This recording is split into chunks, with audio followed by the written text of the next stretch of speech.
are those of the speakers and the host, and do not necessarily reflect those of Yoakley Scott Corporation and your sports network. Yeah, I've been closer to Jesus before, so can you help me out? Oh, can you help me out? Am I on my own? Am I on my own? Or can you help me out? Am I on my own? Am I on my own? Or can you help me out? Can you help me out? I've been scared to look in my soul.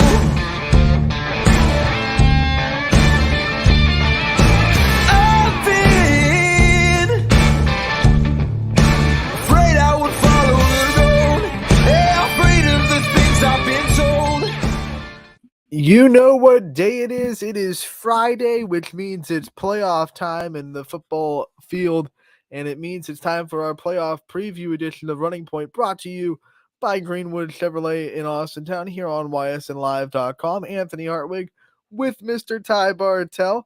Ty, we missed you for a week, but Monday you were off doing your own thing. You were doing your job and in Austintown getting those great interviews and stories for signing day, but it's good to have you back here to preview our 4 playoff games over the weekend, and first day of hoops is tonight.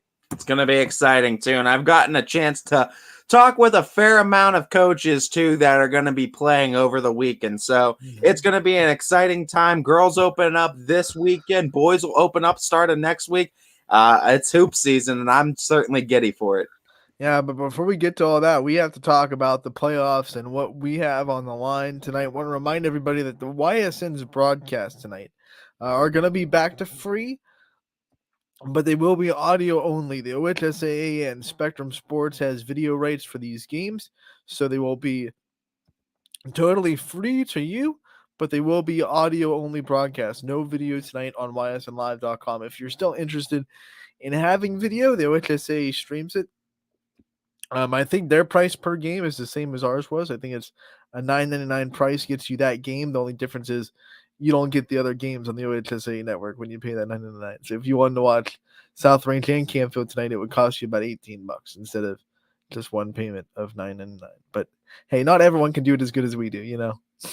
Anyway, if you want to watch that, I've seen a lot of people say they're going to purchase that link, put it on mute, and then put our audio up, which I think it's a beautiful idea. You get the best of both worlds right there. You get the video feed and you get the wonderful voices you've been listening to all season.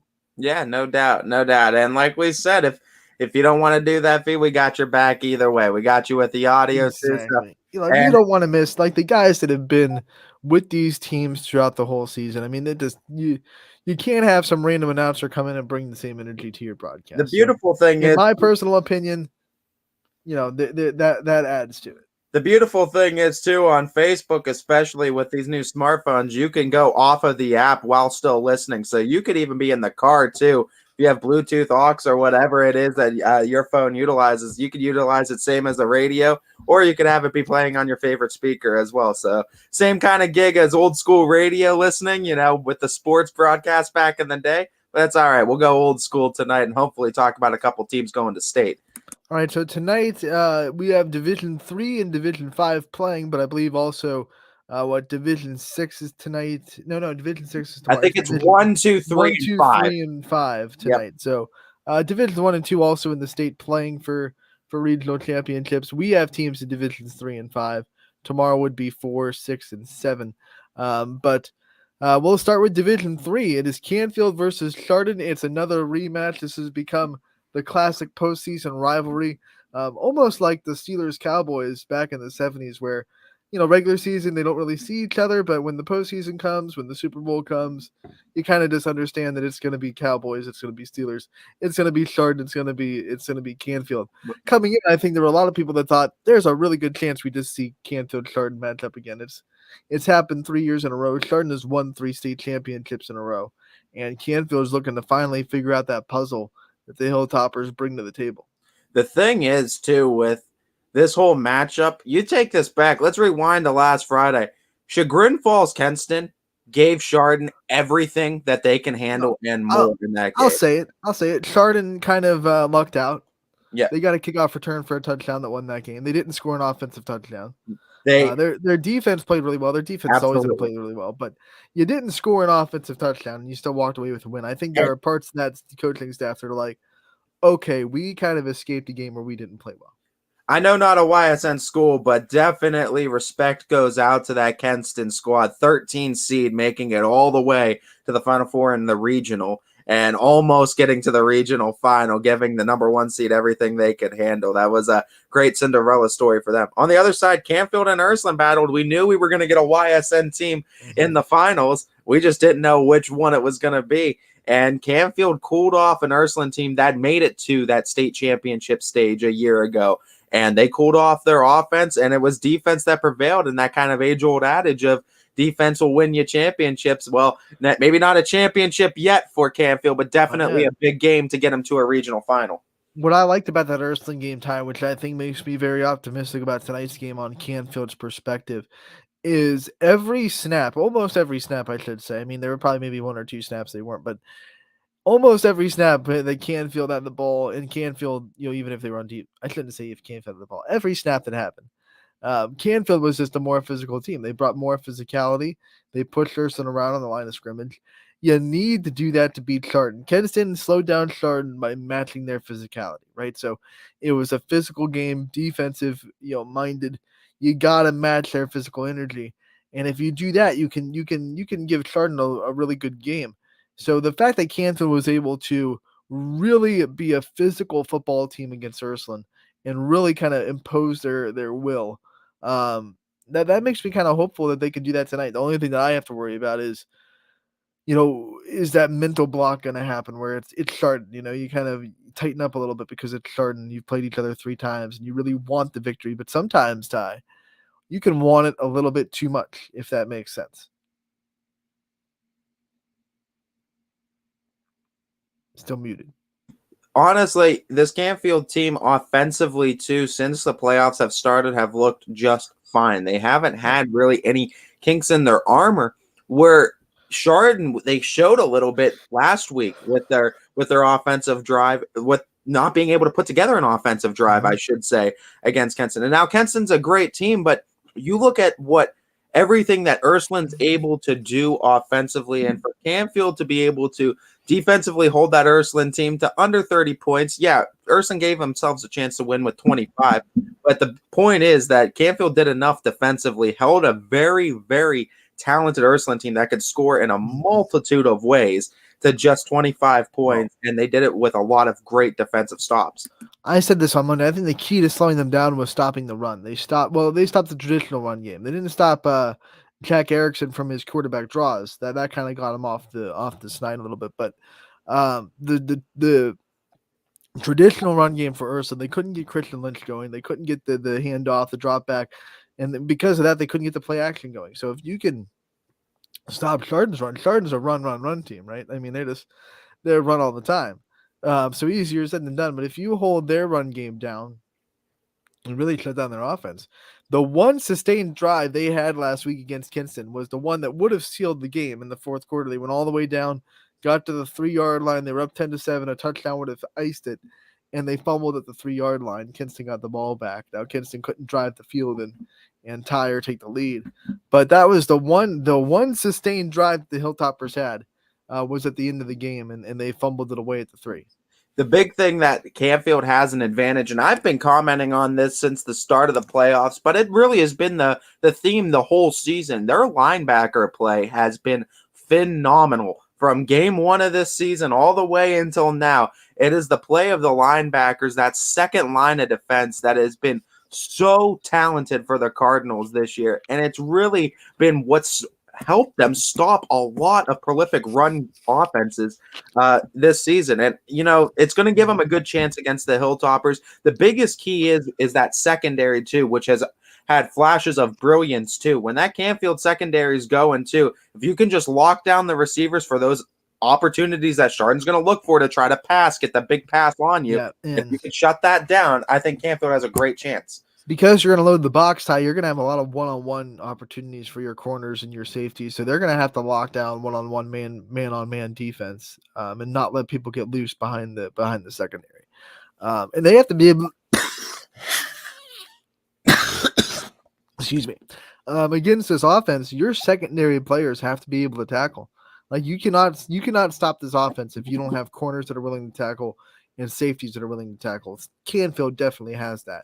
And I think we've seen teams that play Chardon style football, and we've seen Chardon kind of eat up teams that their safeties don't want to tackle and their corners don't want to tackle. You got to be able to tackle in the secondary. This is what a trilogy now between Chardon and Canfield the last 3 years.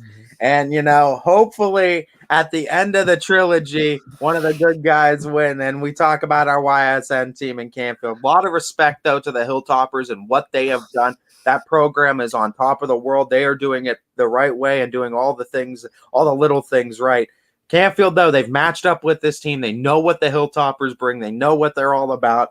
This is Canfield's opportunity to get over that hump, to answer the critics, and to get themselves booked to that state Final Four.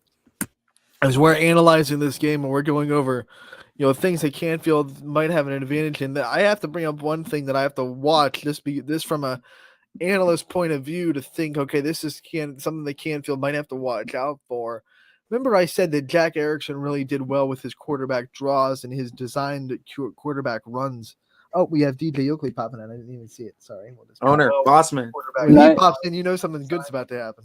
No, I just wanted to join the conversation. I don't have a show today, so I'm getting ready to go. I'm all gussied up with my 19 layers of shirts and pants on because we're going to be on top of a mountain broadcasting this game tonight, but we're broadcasting nonetheless. We get to talk you're heading to a brand new field, too.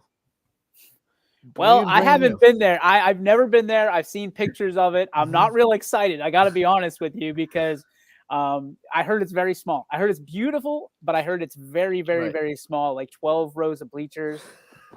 So we're trying to tell people that are going to this game, go. Like, get on your horse, quite literally in some aspects, I guess, out there, and go to this game because get there early because you're not promised any seating. We're talking Chardon Canfield right now. And we were just talking about the physical nature this is going to be because we know Chardon plays physical football. And we saw how physical Canfield got last week against Ursuline and took them out of kind of their run game and really made that offense one-dimensional, which I think was key in beating the Irish. This is going to be just old school football, DJ. Listen, I heard Ty's analogy, and I love analogies more than anything, but this is what the trilogy. You guys are talking about trilogies.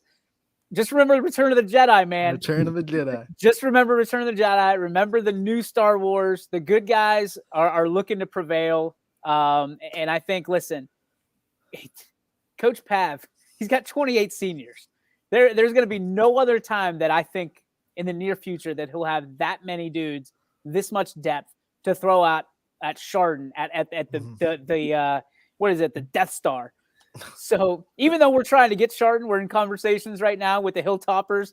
Until they sign that line, we could be homers. And I'm going for Canfield here. And I really think Brock Lowry gets what he's really wanted this entire time and gets to give that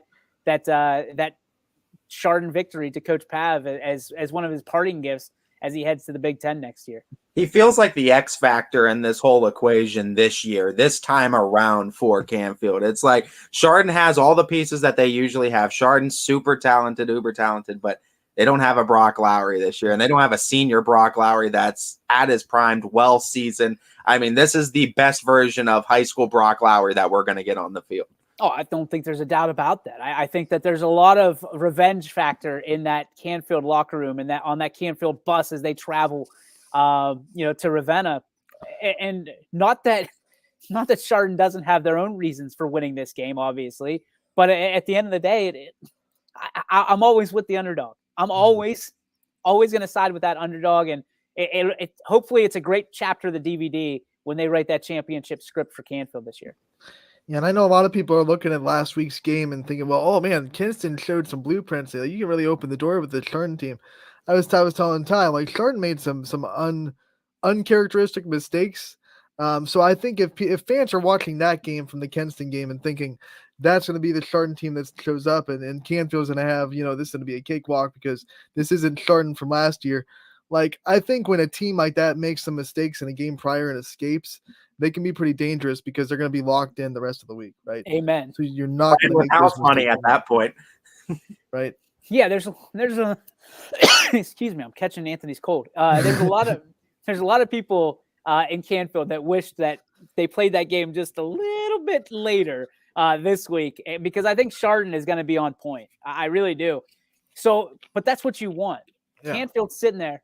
They want Chardon's best. They don't want to beat them at their, granted, they'll all be happy if they beat them regardless. But there's something about playing somebody at their best and beating somebody at their best that you can put your head to sleep at night and say, listen, we did the best we could and we walked away with it, or we did the best we could and we came up a little bit short. So be on the lookout. I mean, people are Ty, you're right there. I mean, is it snowing out there? Oh yeah, there's a nice snowfall that came down. We get a nice lake effect snow. Ravenna's literally no more than 2 minutes down the road from me. So I mean, it's gonna be a snowy one too. It's gonna be cold tonight, but that might play into an interesting type of game style that we're gonna see between Hilltoppers and Cardinals.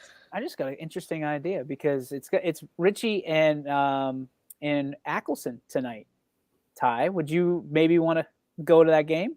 Yeah, I might. I was thinking about stopping by anyway, so I might stop by anyway. That sounds like a fun game.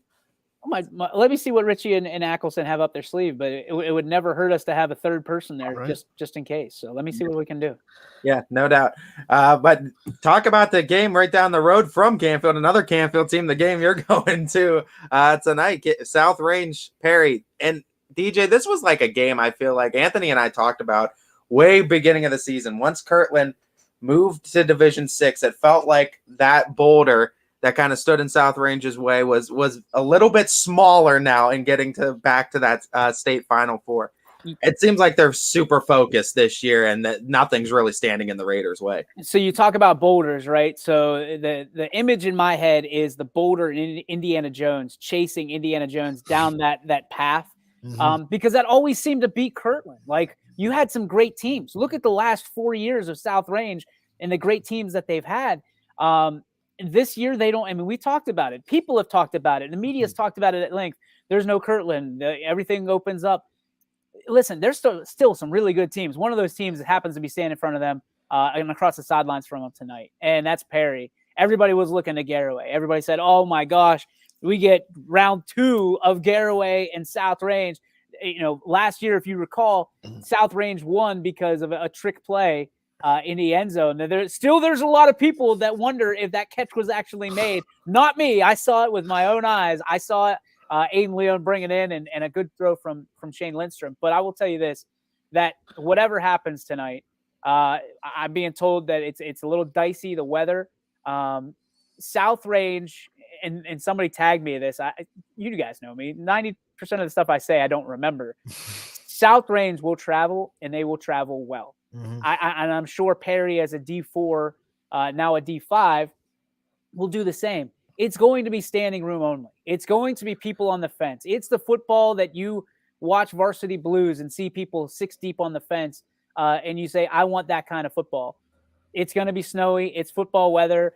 South Range, to me, is built for this. I mean, they're averaging well over 150 yards a game rushing with their stable of backs. You've got great backs at all different ages, from senior all the way down to sophomores that are looking to make an impact, guys that are looking to take this as not only experience, but the one thing that I keep hearing that nobody will say aloud, and I'll just say it, everybody wants to win this state championship for Coach Yeagley.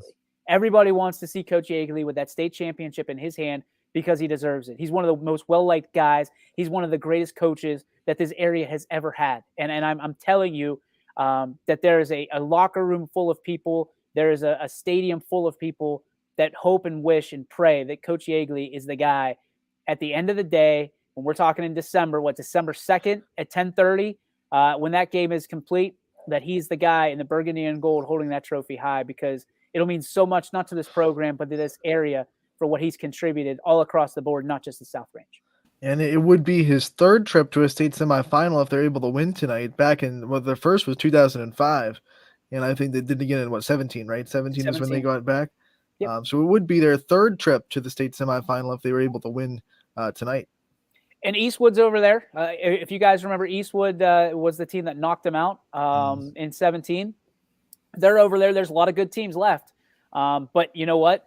I think a lot of teams are looking at South Range and saying, oh, boy. I mean, they're always there. They're always hanging around. Kirtland got them. And I think there's a lot of people that say the other way. If Kirtland didn't get them, South Range might have. So, you know, when you look at Kirtland, yes, they're probably going to win a D6 championship. They've done it. That's part of their build. But they've been blocking what I think could have been a potential state championship for years.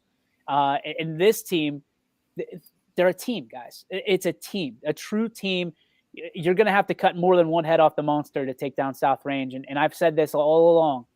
To me, there's no team that they've played thus far and looking ahead that can beat them in all three phases of the game. And that is a very dangerous team. If they can beat you in any phase of the game, it gives them a chance. And no team has come close to doing that in all three phases, even Struthers, who played them so well.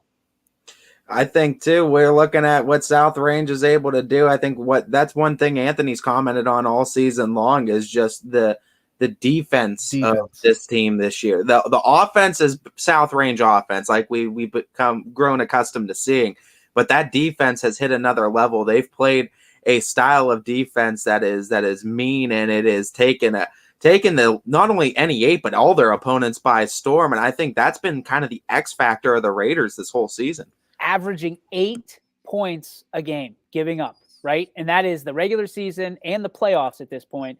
You're looking at 8 points a game. So South Range knows if they put 9 points up the majority of the time, that they're going to win those ball games. And you know, this is the time of year we talk about it, and the myth, whatever it might be, defense wins championships. That's great.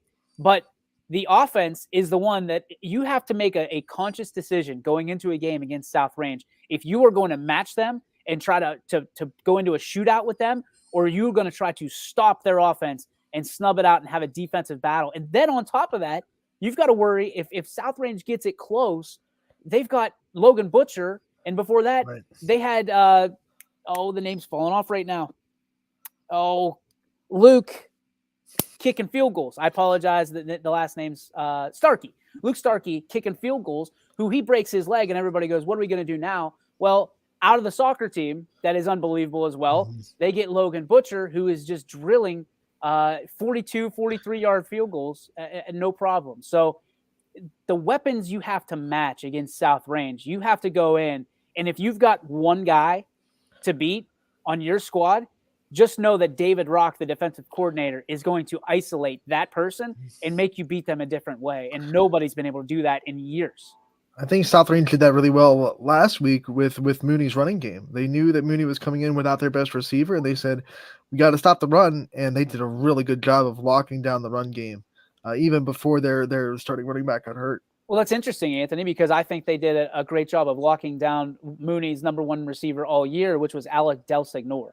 Now, yeah, you look at what they did without Nolan Rudinsky. Obviously, that hurt Mooney a lot, but the weather also hurt Mooney in throwing the football a lot, because you had to do it. I mean, you were forced to throw the ball when you're behind 36 or 34-6. You know what I mean? South Range knows what you're going to do. They're going to pin their ears back, and they're going to come after you and put pressure on Ashton O'Brien. So there was a little bit of intrigue there. But what I was so impressed with was, yes, they stopped the run, but Mooney had to abandon the run because they were behind. So then you had to stop Alec Delsignore, who is, to me, one if not the most physical receivers, tight ends, granted, in the entire area. And I think they held him to one catch the entire game. So you look at what they were able to do. They're so good at isolating and doing their job that last week all I heard about was, the defensive backs are susceptible. The secondary is susceptible, vulnerable to attack. And I didn't see it. I'll be honest with you. I didn't see it, and I still don't see it. If you're only giving up 8 points, somebody would have figured that out before week 13. I think people are saying that because that's been the old South Range mantra. Like, if you were going to beat South Range's defense in the past, it was the big plays to the secondary, getting behind the safeties. Kirtland did it a couple times. When South Range would lose or struggle in the past, it'd be the secondary plays. Not anymore this year. Like, they've locked down the secondary. They're not giving up the big pass plays anymore. You can't chuck it down the field and say, we're going to get behind your secondary on one-on-one matchups. Yeah, I don't think – I'm with you, Ant. If Del Signor couldn't get behind these safeties, it's going to be tough because he does it so smooth.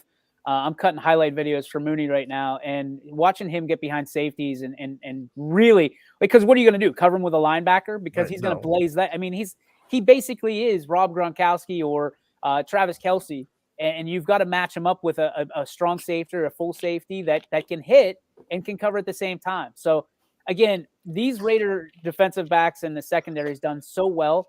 But, again, you can't – if you can't run on them and they start putting a lead together, Ty and Ant, like, you're going to have to abandon the run just like everybody else. And then you got defensive ends that are going to pin their ears back. You got great defensive tackles in Bailey Ryan and Chris Colucci that also can play the ends and provide pressure. You're going to have to double team somebody because somebody's going to sneak through. I tell you what, too, we talk about all these football matchups, too. I'm excited for the South Range and Campfield tonight. And, I mean, we obviously are hoping the best of the best for those teams. These Saturday matchups, man, I tell you the one I'm excited for. We're guaranteed a team going to state in West Branch and Jefferson. And the storyline, I feel like, with this one, West Branch, I was telling Anthony, DJ, about West Branch was same place as South Range where Kirtland was Ursuline for West Branch, right? Like, Ursuline was in that way for West Branch the last few years trying to get to that state title game. They're one step. They're on that doorstep of it now. But here comes the Cinderella story led by another great coach and Coach Hannah, that community, a team that believes in them. And Cinderella has made it all the way to the doorstep as well. One of these teams has to get into the table of the Final Four.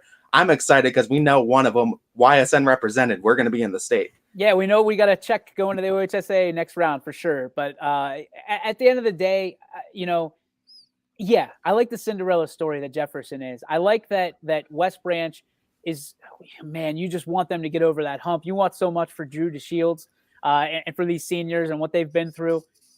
So, yeah, I'm looking forward to this matchup. I know I'm looking forward to the broadcast because anytime you put Mikey Janaki and Chuck in the same booth as Sam Torres from 440, like it's going to be like a party in Miami. Like it's going to like this. It might as well be hosted by Pitbull because it's going to be an absolute party in that booth.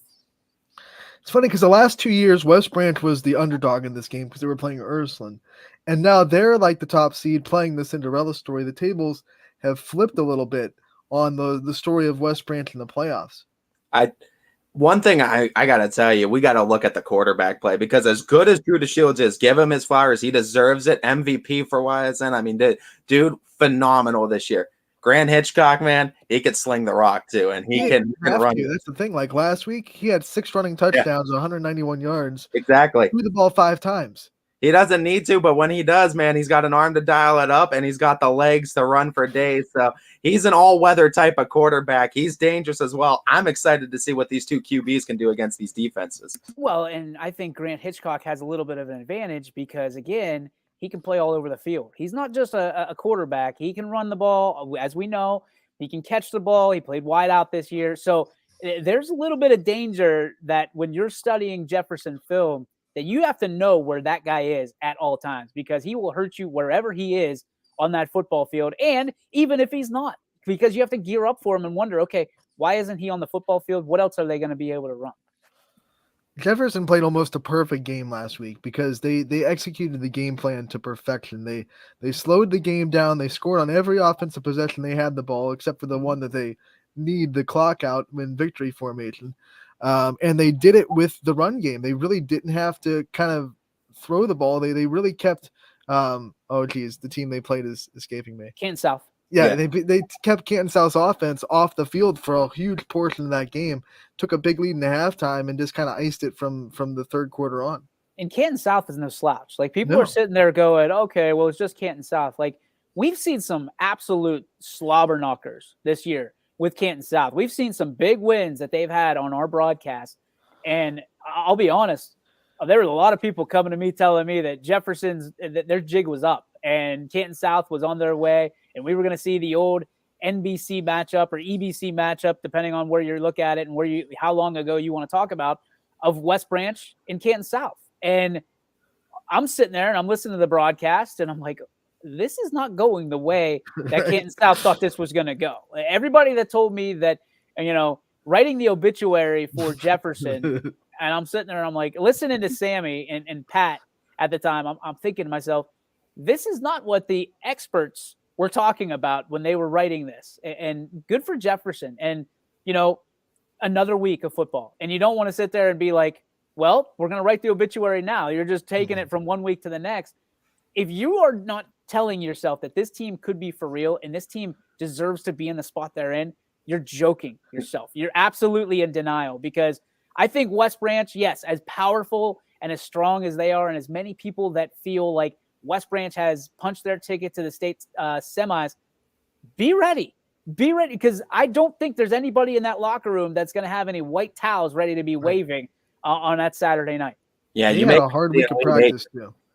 Yeah, because they almost let that game slip away against Bucktoll. That kid was about this far away from catching that ball, having his foot in bounds, which would have been set up the game-tying 2-point conversion. It would have been the game-tying, wouldn't have been the game-tying touchdown. But I'm sure in practice, Coach Cooper, was like, guys, we really got to lock down. Like we have to finish games when we have leads, and they've probably had, just like we talked about Chardon when we were talking about Canfield, West Branch has probably had a really tightly focused week of practice to make sure that they're not making those big mistakes down the stretch this week. Yeah, you took the words right out of my mouth. I mean, when you look at it, they had all the mistakes that they had to make to regain their focus, right? Mm-hmm. Against a team that, again, what we heard West Branch last week, Bucktoll they're the team, they're going to be able to compete. And to me, West Branch had that game in hand the entire time until the end. And then errant snap. Those are the same people that say, okay, when South Range played University School, that University School or Canton Central gave South Range a game and it was closer than it was on the scoreboard. No. West Branch to me had that game. Did it get a little dicey at the end? Yeah, absolutely. But at the end of the day, the kids tightened up and they did what they needed to do to get to the next round. Win by 1 or win by 100, guess what? You get to go. Final game, too, we're going to have tomorrow. It's going to be JFK taking on Danville. And Danville, they beat that red-hot Lucas team that I really thought Lucas was destined to meet up with JFK, but not so fast. JFK's been business as usual through this, but they're right on the doorstep of another state Final Four appearance. Guys, when you talk to – I had a chance to talk to all 4 captains yesterday. Got to sit with them and discuss – on and off the camera, kind of where they're at and some of the distractions that are going on outside. They're laser focused. It's unbelievable to me how these Kennedy kids continue to just rise above the noise. And it doesn't surprise me, but it does. You sit there and you go, wow, these are still 14, 15, 16, 17, 18-year-old kids, right? And I remember how distracted I got anytime something happened outside the locker room, and you wonder, like, but these kids are they're just so used to it. They're so used to playing this time of year that they understand what it takes. And that's, because classes before them led the way. They passed the torch, so to speak, and said, this is what it takes to get what you want in this particular sport, in this particular, locker room. If you want a state championship like we did in 2016, if you want to go back to the state championship like we did in 2020, these are the things that you have to do. These are the things that you have to avoid. And when you look at the 4 captains, they're leading by example because they know what it tastes like to take that silver medal. When they lost to New Bremen a couple years ago, they know what it feels like to lose. Get there is exciting, but to lose, you have that regret, that remorse, that, man, I wish I would have done one more of these, one more rep in the weight room, one more. I wish we would have, avoided the distractions, the bright lights. That was Coach Prologo's first year. And a lot of people are kind of dismissing that and just saying, JFK is going to the champion or going to the regional finals again. Like, this is a big deal. This is a big deal because they are a perennial powerhouse and they don't have 62 kids on their sideline. No. They don't have that. These are kids. kids, by the way, that are going out and performing each and every week. They play one of the toughest schedules. We talk about it at length through the year. They play one of the toughest schedules, playing D3, D4, D5, D6, and they don't really play D7 until the playoffs. And you look at what they're doing. This is a special run. I hope Danville is ready, because I know the guys that are wearing the blue helmets with the red face mask with the big old K on the side of their helmet are going to be ready tomorroro night. And talking to them, the proof is in the pudding, and they're ready to go. They're not counting their chickens before they're hatched. They're ready to take it to Danville and earn their way into the state semis. Yeah, and Danville is coming off of a game where they're riding a lot of momentum because they were down 20-0 and it looked bleak against Lucas, and they made that dramatic comeback to punch their ticket to this game. So I think as long as JFK rides that energy, they're going to probably like the first quarter, they always tell you that emotion can get you through the first quarter. Danville's going to come in hot and come in real, momentum. JFK rides that and just matches that energy. I think they'll be okay. There's a lot of people, and I talked to yesterday, that said Danville is a lot like Southern. Like, that was almost a mirror image matchup. I don't think they run the wing T, but they run the ball a lot. They're very physical. More impressive that they came back, because that offense is not built for comebacks. And I can tell you that if JFK's got you down by 20, good night, sweet prince. The thing that's interesting about this year, too, I think for JFK, and why I feel like it's such a special run, they faced arguably the best 8 seed that you could face in that second round in Springfield to gear them up for this round. And they faced, like you said, a red-hot Southern defense that has stopped some of the best offenses we've seen or slowed them down. And they dealt with them last week. I feel like that the teams that have tested them to this point, this regional final, right on the doorstep of a state Final Four, have been the right teams, the right opponents for them to face, get ready, get gritty, get mean, and get ready to get to a state Final Four. Sure. And there's a lot of people that'll sit there and say, well, all they had to do was get past Springfield. All they had to do was get past Southern. All they had to do, like, who do you want them to play? The Titans? Like, who do you put the Miami Dolphins in front of them? They'll take them on too. I don't understand what the fascination is with people just downplaying these teams that make it to the playoffs. Springfield's a team, to me, and I haven't done the math, but the only team that's played less games in the last 3 years than JFK are the Springfield Tigers. And granted, there are not the same guys that are there, that were there 3 years ago. But you look at this, experience counts when you get to the playoffs, because some teams are not built for 10, or I shouldn't say 10, 11, 12, 13 weeks. And Springfield is, and they were, and they battled JFK to the end. And I told people they would. JFK knew that they were going to have a absolute knockdown, drag-out fight in week 12. They knew it going into it. You talk to their kids, and they said, we knew what they were going to bring to our doorstep. They knew what Southern was going to bring to their doorstep. But the problem is, but sometimes there's those distractions. There's those blinding lights. There's the media. And by the way, you've got to play a team that, their big left tackle has played 53 straight starts in his career to this point. And he's played, most kids are blessed to play 40 straight games. If you start from every play or every game from your freshman year, senior year, you are blessed to play in 40 games. He's playing in 53rd straight start, and I don't think he started his freshman year. That's incredible. That's an incredible run. And you look at that Springfield team, too. That was a team that won 7 straight going into including the playoffs, going into it. 7 straight weeks of victory for the Tigers. They were as red hot can be, and JFK cooled them down in that week 12 matchup. I'm excited to see what the Eagles can do. I'm hoping that we get a 2020 flashback and that they get to the state Final Four, but hopefully this story has a better ending. But they definitely seem like they are primed, focused, and ready to go this year. All right. What I love about JFK is their ability to score without the offense touching the ball. They were up 14-0 last week before their offense even scored. Oh, their defense is amazing. They are so close in blueprint to South Range at this point. But they're Division 7. So when you look at that, who is that a testament to? The Eagles or the Raiders, you can decide for yourself. But to me, and I'll ask you guys this question. Dana asked me this week, who's got the best chance to make it all the way and to bring home a state title? From 1 to 5, I look at this and I go, okay, I think JFK. has Yeah, the I agree. clearest path. After looking at it a little bit, I know I said South Range last night, but and looking at it, I think JFK has the clearest path to a state title. I think South Range is second. I think that who did I say? I think Canfield's got the toughest to me. They have the toughest. I think it's a tie between obviously Jefferson and West Branch. But you look at that list, guys, we could be looking at 4 teams next week vying for a spot in a state championship game. And I talked a little bit about it on my show yesterday. There are teams that never have one team that's ever vying for a state title in any sport, let alone 4 schools or 5 schools in this case tonight and tomorrow that are vying for a chance to get into that Final Four in one sport in 1 year. And I think you're right with JFK and South Range because they both have kids that have been there before. You know, they have athletic programs that have been there before. They know how to get to state. They know how to kind of act when they get to state. So I think that's right to say those 2 teams are the teams with the best 2 chances to get to a state championship.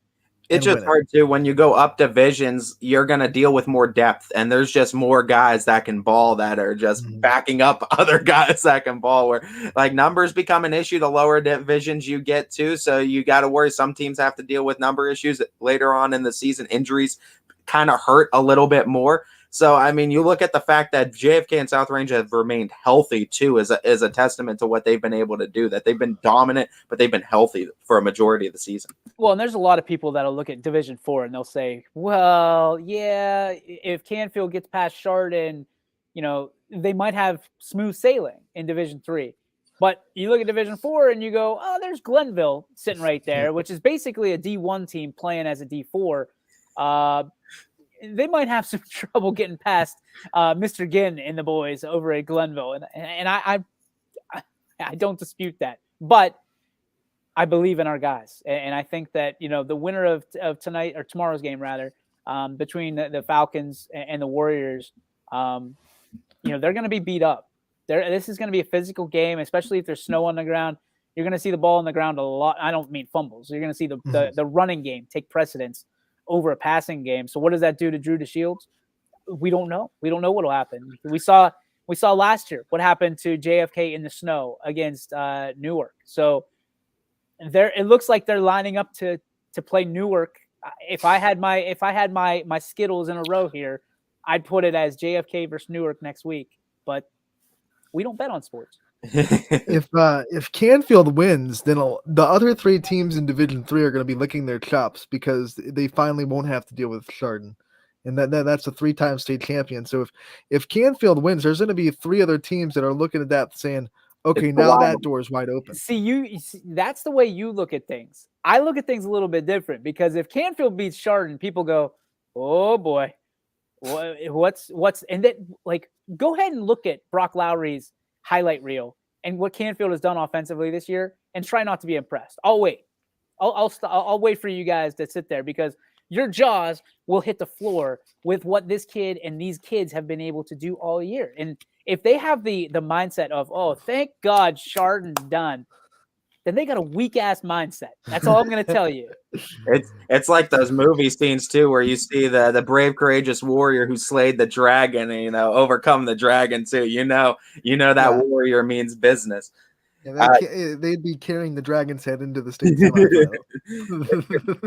That's why, like, you hear the Kirtland conversation, right? Everybody thinks that South Range is just sitting there sharpening their knife because, oh, okay, Kirtland's out, it's our turn to eat. They don't care because there's other teams that are going to be doing the same thing and going, every well, team in Kirtland's Division out. 5 thinks that too. Like, but every team the Kirtland's beat the last couple of years, they're sharpening their tools. Like, hey, that's it. But I know that there's a lot of respect that goes to this South Range team from across the state because they see what they're doing. Like, let's face it, guys. They haven't lost a regular season game in almost 3 years. Kirtland's the only team that has taken them down. And I think there's a lot of people that notice that and go, gee, man, we could have been, you know, in their wake as well. And because there's a lot of people, not me. Do I think it? Yes. But at the end of the day, if there wasn't a Kirtland, I think South Range might already have a state trophy in their trophy case. I hope we got 4 out of 4 teams right now going to state after this weekend's conversation, because I think just you talk about cutting the clips and everything. A lot of these names we've been talking about for the last few years, they're names that you're not strangers to on this YSN network that we've been hearing calls from and having highlight reel tapes of them for years too. I would love nothing more than to see a lot of the stories of these seniors that we've gotten to broadcast and have had the opportunity to kind of voice over the last few years. Their stories culminate in a state Final Four appearance. Without a doubt, Ty. And what I love this time of year is the other teams that we cover rooting for and really becoming fans of those teams. And the announcer side of things, to me, is always my favorite, because no matter what happens tomorrow on Saturday night, we have Sam, we have Chuck, we have Mikey G, right? Somebody's going to have a frog in their throat tomorrow night. Somebody's going to have a tough time getting through that game at the end of it and kissing, the farewell tour to what was a great season for both of those teams. The same way that if South Range falters in the next 3 weeks, I'll have the same thing. I know Gary will have the same thing. Richie in the same capacity. And then obviously JFK, Dom O'Brien. It's tough. And we talk about it. It's tough in week 11 to let teams go. But as we get closer and closer and closer, we want nothing more. And this is why I guess, it's a double-edged sword for us, because we root for these teams no matter what. And we get to be closer and almost part of these communities, part of these teams, even if we're outsiders. They adopt us, right? And when they lose, it's a kick in the gut for us, because we want nothing but the best for them. We want, like, a state championship does nothing for us other than cost us money to the OHSAA. But to be on that ride, Anthony, you were with me when we called South Range state championship in baseball years ago. To be on that ride is an unbelievable ride, and to be part of it and to be there the entire time. People are asking us this week, why are you doing the games if you can't do video? And we're not allowed to do video. So it'd be easy for us to just go, you know what? We're done.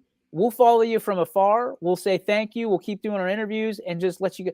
But that's not who we are. We promote, we're live, we're loyal, and we're local. And we're loyal until death do us part, right? We sign up to be with these teams at the beginning, and we're not letting you go until you tell us the day is done. And I can't, I hope we don't have to say the day is done until 4 teams are raising the trophy, whatever 4 teams that are, and they're all YSN schools. We are rooting for that collectively. We don't root, okay, South Range, people can get on me. If you think it was bad last week and it wasn't, don't tune in tonight, because you're not going to like the way that we are. I love South Range. I love Dan Yeagley. I love all these coaches, right? I love all these programs, these communities. We're going Homer City. Like, you might as well call us the Simpsons for the next 3 weeks, because, baby, we love these communities. We love these kids. We love these schools, and we love these teams. That's why that West Branch Jefferson game is going to be so fun to listen to, because you got 2 homers in the same booth for both communities. Maggies. I was commenting on that too for that West Branch Jefferson game. Like, we're going to be super excited. The winner of that game, we're going to be celebrating with them the whole way through going to state. But don't you think too, because I mean, those are those games that are weird, because you also for that moment, you feel for that other team, because you know that feeling on the other side. So we're going to feel for the team that we obviously have to bid a farewell to for a great season tonight. But we're going to celebrate and ride with whoever comes out on top Saturday night in that matchup. Sure will. I mean, and those are tough, right? There's a tough balance there that those guys will have to do. And I already kind of talked to both sides of that and said, listen, you have to you pay homage to the team that goes out and celebrate at the same time. And my gosh, there's nothing harder. There's nothing more difficult. I mean, we did it last week with Mooney and South Range, and obviously Ursuline and Canfield. I thought it went well. I've heard good feedback from it. I've also heard that, I've read, I guess, on Yappy, that we're knuckleheads and this is a South Range homer game. It is what it is. Listen, I'm the same way. Like, if the Steelers aren't winning and Chris Collinsworth or whoever's calling the game, I'm like, all right, buddy, calm down. I know you're excited about this, but in their defense and any broadcaster's defense, if it's a 30-point game or a 20-point game, it's hard to find nuggets to talk about that are excitable for the other side. That's just how it is. So you have to use common sense sometimes. I know we're going to get rocks thrown at us. That's why all the three of us on this call, it's our skin is thick. Keep chucking them, man. Maybe we'll chuck them back and play some catch. We're also excited too, Anthony, because Anthony and I were talking about this. We're also opening up basketball season tonight for the girls' side, and I mean, I didn't want to go without mentioning them too. I think 5 games on the network tonight. Four one of them got canceled. The Newton Falls Valley Christian game that was scheduled for tonight is not happening, but everything else is. We have 4 games on the network tonight. Good call on that, Anthony. And I figured the snow might take some of those games out, but we got the opening season of hoops, so we're going to be tagging along with you for that while we're on the ride for the football season. So we're everywhere here at the network. And that's the thing. I mean, sometimes football season is great because there's so much spotlight to go around for these kids, and we love it. No matter what it is, as long as it's positive, we're excited for it. But this is the time of year that we kind of do one of these. Like where'd everybody go? You know what I mean? So, we're excited to, again, be the home for all the local schools that we have here for girls basketball, for boys basketball, for wrestling, and any other winter sport. I know we're going to have hockey this year with Orange and Canfield, I think kicking off, or I don't know what you call it, facing off to tonight. The puck drops tonight. Yeah. So it's an exciting time for us. We just, again, if this is the first time that you're tuning in or you understand what Ysn does, we're so fortunate and so happy to be able to give it across the board. We've never done hockey. They said, can you do hockey? And I said, yes. Sometimes it's fake it till you make it. Other times it's face it till you make it. But either way, I know that we're going to make it. We're going to make it good and powerful for these people that can't be at these games. And hopefully for these kids to get them in a little extra highlight boost, because again, we're kind of looking around like, is anybody else coming, or are you guys just going to hang out with football for 9 months? Nope, just us. Okay. Always expanding the sports. Always expanding the sports that we're covering too. I mean, the soccer coverage was phenomenal. I thought this year with a lot of soccer specialists too, announcers that came in, brought some great insight and knowledge about the sport. I was very pleasantly surprised with the soccer coverage and the guys that got out there and did some great work for the soccer teams this year. Yeah, and I want to give a shout out to Quinn Pushkar, who's our guy, the assistant general manager here, a guy that doesn't get a lot of coverage or a lot of notoriety for what he does.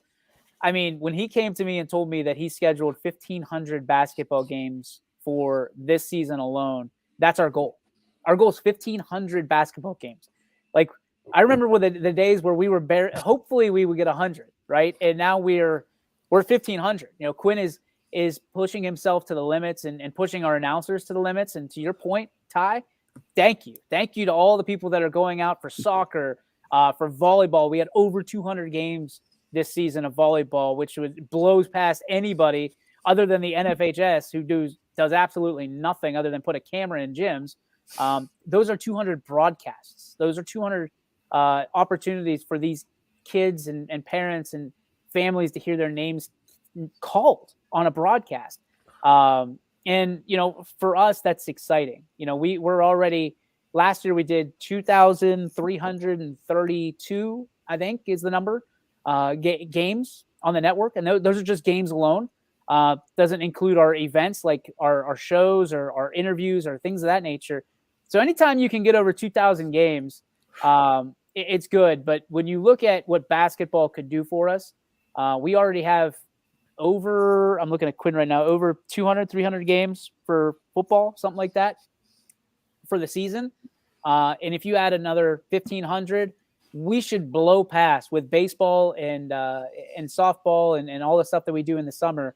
We should blow past that 2,300 number as well. So if you're out there and you think maybe you're interested in announcing and getting involved and doing what we do and being on our shows, now's the time to jump in, because we've got some big announcements coming up in the next few months to over the next 18 months of planning that we're looking to partner up. And if you want to be part of the revolution here locally to regionally and hopefully nationally, it's time to get involved with YSN.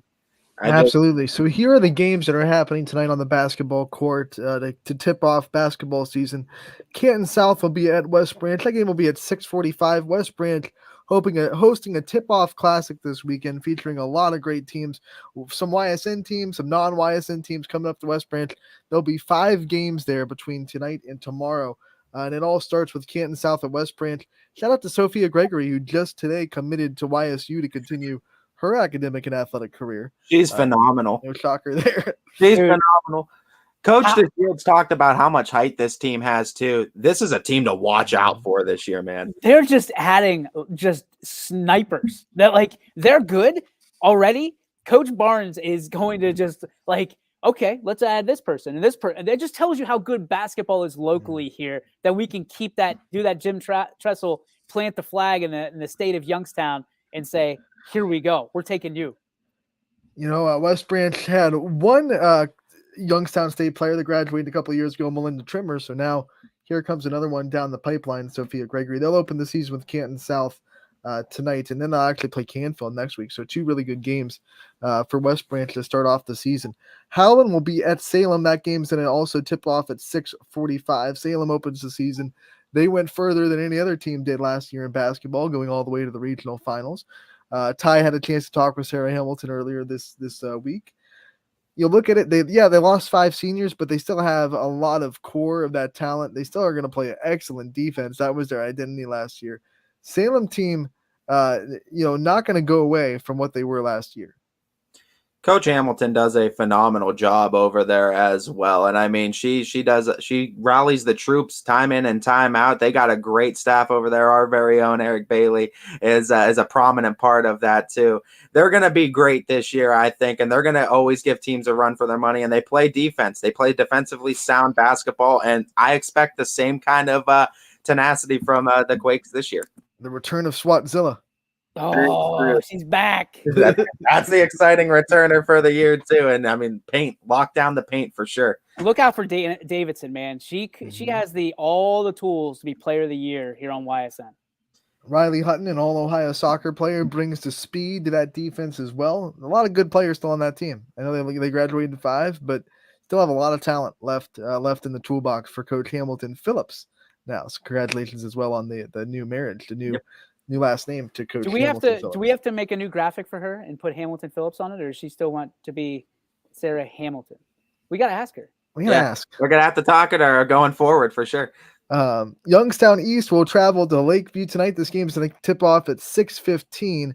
JV is going to play 2 quarters, and then varsity will start. This is a game that went into overtime last year between Lakeview and East to kick off the season. So going to be interesting what both the teams bring to the table this time around. Tanisha Franklin does a great job in that East girls basketball program, giving them a lot of effort. There's a lot of athleticism down there. And then Coach Haney also coming into his, 2nd year at the helm with Lakeview. And he's got some great leaders with Maggie Pavlancy, transitioning from volleyball to basketball. And he's also got some other seniors that are going to come on and be excellent leaders for the Bulldogs team that is trying to kind of make some waves in that NE8 this year. Excited to see what Coach Haney can do with that squad. And always, both of those coaches do a great job. Coach Franklin doubles down as the athletic director over there at East. So she's always a very busy lady, but she does a great job in developing those kids over there at Youngstown East. And they're looking to have a breakout season this year. Not easy being an AD/head coach. A lot of hats to juggle. No doubt. We'll have that game for you tonight at Lakeview. Yeah, Sam, our Lakeview basketball guy, coming back to do those Lakeview games. Campbell Memorial will be traveling to Lowville. Same thing as the last one. 2 JV quarters, and then varsity tipping off at 6:15. We had a chance to talk with both these coaches in our previews. Campbell just trying to take those next steps as a program. Lowville trying to get confident. I think that's what Coach Moldeski's main theme was. Can we be confident this year consistently? They beat Badger last year in the tournament on the road as an upset. And she's hoping that win can kind of instill some confidence into the Lady Rockets. This is only the girls basketball edition of the Battle of the Ohio River right there, as Sioux City and Lowville taking on each other. They're going right down the road to the Rockets' house as Campbell Memorial and Lowville. Ian O'Brien on the call. Should be a fun one to open up and tip off the basketball season. And we have just a couple tomorrow as well. West Branch continues their tip-off classic. Uniontown Lake will take on United. How about United not fearing anybody? Uniontown Lake's a big school. United doesn't care. That's They're gonna go up. They're gonna square up, tie their shoelaces, and go up against Uniontown Lake tomorrow, 10:30 a.m. tip-off time. you want from to West Branch. You want to be the best. You got to beat some of the best, and that's Right. That's what they're going to look to do. And good job by United to challenge themselves early on in the season. Ty will be in Garrettsville Garfield, and by the way, Richie Giuliano and Chris Ziegler are going to be in West Branch all day tomorrow for two YSN games, and there's actually a game in between theirs and a game after theirs too. So 4 games on the Saturday slate at West Branch. But Ty, you're going to be in Garfield as Bristol comes to town. What can you tell us about this game, being prepared for it? I'm just excited to see what Coach Gilbert's going to bring to the table with this squad. Madeline Sharkey's going to be returning. We already saw what she can do, 1,500 assists as a volleyball player. She can dish it out as a basketball player as well. She's kind of the queen of the hardwood down there over at Garrettsville Country. So I'm excited to see what they bring. They also bring in Mandy Cardinal that's going to have some height. Coach Gilbert knows what he's doing. He's been there a long time. He's established a legacy, a culture with this program, and he's going to get the most out of these athletes. And they always seem to find another girl that comes out of the woodwork and steps up for him big time. Lady G-Men, top 3 scorers are gone, so it's going to be interesting to see how they kind of replace that offense and who steps up and scores. Just means it's a wide open table. Who's going to sit? Then we will have Walsh Jesuit versus Struthers, also at West Branch. 1:30, roughly 1:30 tip-off, depending on how fast and slow that tournament goes down there. Richie and Chris will be having the call with that. Chloe Nieder, one of the best in the NE8, got a handful of votes as NE8 Player of the Year last year. Those coaches respect what she brings to the table, and could be a front runner to NE8 Player of the Year this year. Got her. You got Faith Stellato. You got some shooters. I mean, Coach Nieder's doing a lot over there as well, and that Wildcats team might be a wild card team in that NE8 this year for sure. Stellato with the stiletto, the dagger. Dagger 3 against Poland that gave Struthers the win and gave Poland their only NE8 loss last year. That was an exciting moment. Last but not least, we'll have a nightcap for basketball. Columbiana travels to Cardinal Mooney. I will be there for that one, 7 o'clock tip-off. And we've talked about the playoff games that are happening tomorrow as well, alongside that basketball game at 7. Yep. Basketball games, though, going to be free for you, thanks in part to our wonderful sponsors. I try to make sure we mention that throughout our coaches' corners as well, too. Our basketball games throughout the regular season always are free, too. So our sponsors take care of the season, and they do a great job for us as well, and we thank them for their support.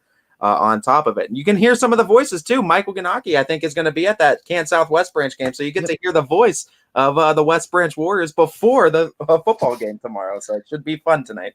Putting in work. Oh, he always does too. The voice of West Branch, he's quickly becoming too. He's a legend over there. We're certainly excited for it. A lot of coverage coming up on the network, though. Football games.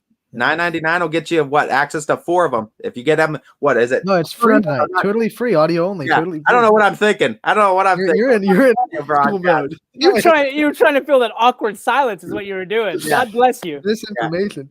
No, that'll do it for. I was just checking that. That'll do it for running time. We went a little bit over, but that's okay. There's 3 people on here, and we had a great time. No power hour today, right, DJ? That's absolutely right. All right, We're, so no we're power treading hour. We'll snow, get you, baby. We'll get you right to the playoff games tonight and basketball. And then tomorrow we have sports from 10:30 a.m. down into 7. So don't miss a minute of it on ysnlive.com/live is where you can find the links to all the games tonight and tomorrow.